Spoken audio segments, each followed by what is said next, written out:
Bonjour à tous et bienvenue dans cette nouvelle vidéo. Comment vous allez? Ça fait un bail qu'on ne s'est pas vu, qu'on n'a pas parlé lecture, qu'on n'a pas parlé écriture, qu'on n'a pas eu de vlog de ma vie. Mais je suis de retour. Je suis de retour. Je suis de retour avec... Vous ne l'attendiez plus. Personne ne l'attendait. À part une personne. Marie, si tu vois ça, on se sait. Un update lecture de juin. Et si vous venez du TikTok que j'ai publié il y a pas longtemps, bienvenue. On ne se connaît pas encore peut-être, mais bienvenue sur cette chaîne YouTube qui parle d'écriture, de lecture, de ma vie, de manière générale. Et j'aimerais bien aussi de musique.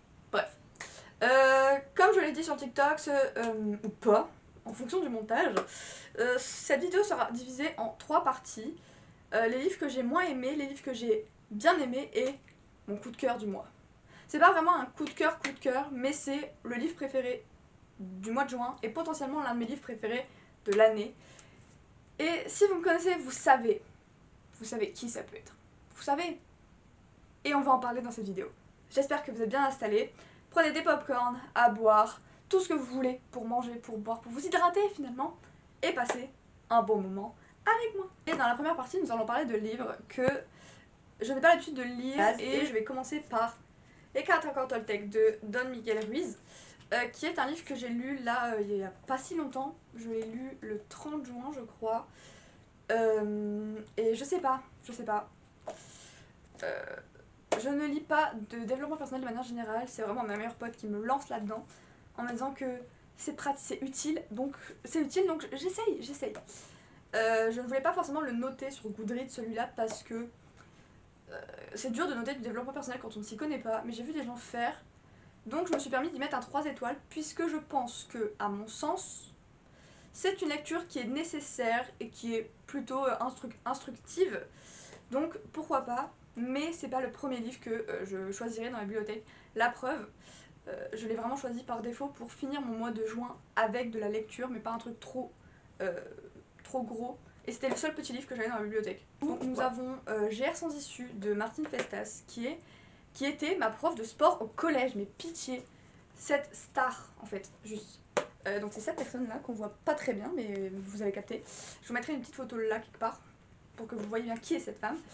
Et c'est un polar, comme le dit le titre, qui se passe dans le GR20 en Corse. C'est l'histoire d'une mère et d'une fille, et la fille disparaît, et en fait on suit tout le processus de retrouvailles entre la mère et la fille. Et en fait, j'ai mis 3 étoiles aussi, ou 3,5, je ne sais plus trop. Mais foncièrement, c'était une bonne lecture. J'ai pas forcément accroché tout du long, il y a des passages qui étaient assez compliqués. La mise en page est dure aussi, donc c'est vraiment chiant de se mettre dedans quand c'est le cas. Mais j'ai réussi, j'étais très contente de l'avoir lu après 5 ans dans ma palle. Mais on me pardonne et tout va bien. Et maintenant, dans cette première partie, nous la finissons par les livres que j'ai lus, de genre que je lis souvent. Et de l'orage. Bah, donc nous avons The Spanish Love Deception et Daisy Jones and the Six. Celui-ci qui est de Helena Armas et celui-ci qui est de Taylor Jenkins Reid. On va commencer par The Spanish Love Deception parce que lui j'ai des trucs à en dire et c'est terrible. Je n'ai pas aimé les 35 premiers pourcents du livre et je n'ai pas aimé les 20 derniers pourcents du livre.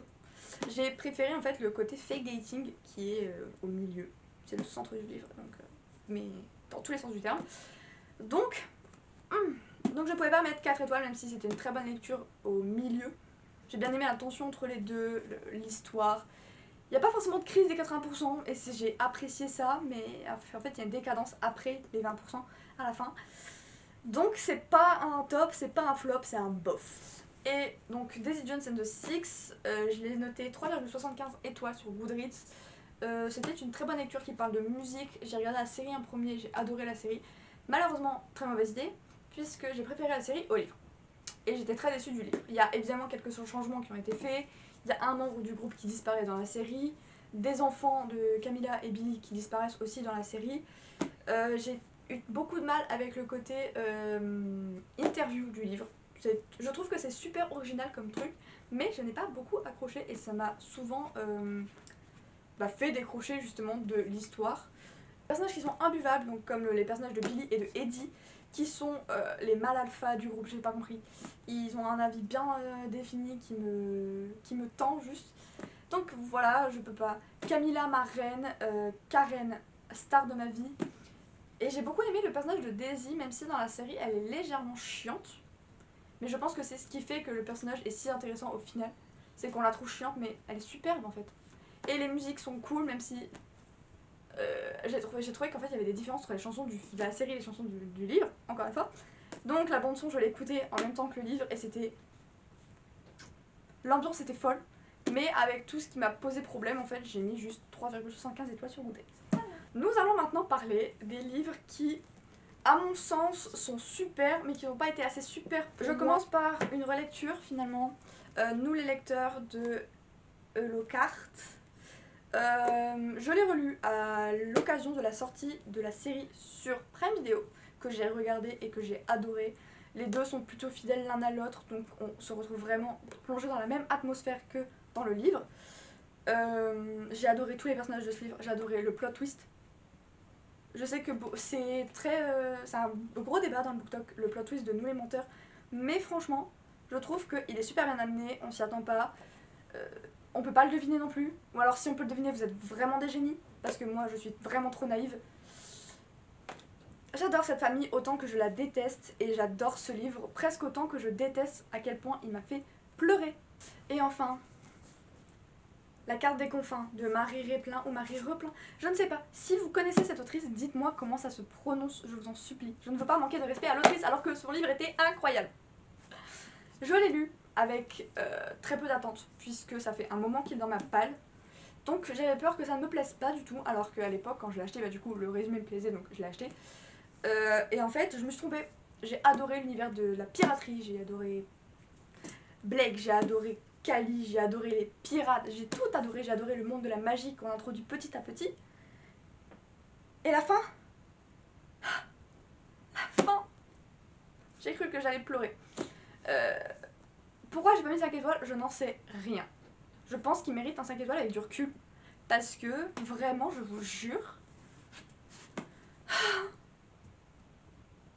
il m'a tellement plu que le 28, pendant la dédicace de Clara, enfin avant la dédicace de Clara, Héros, j'ai couru pour m'acheter le tome 2 et le tome 3.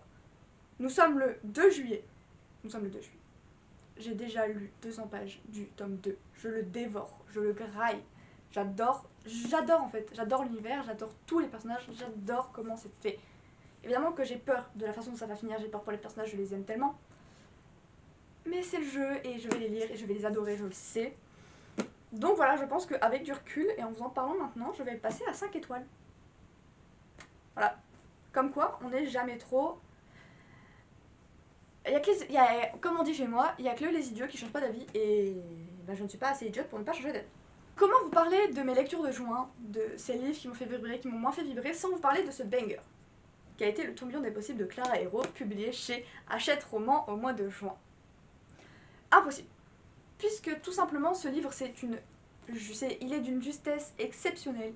Il fait vibrer, il fait pleurer, il fait rire, c'était beau. J'ai été émue.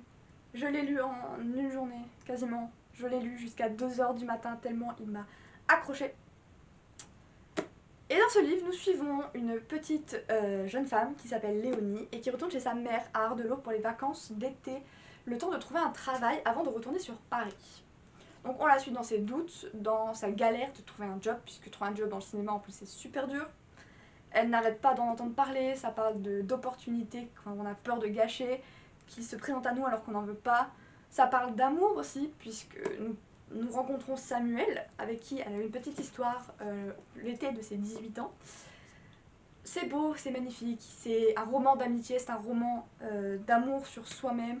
C'est beau, moi je l'aime d'amour, d'accord. Clara Héros, depuis le début, ne me déçoit jamais.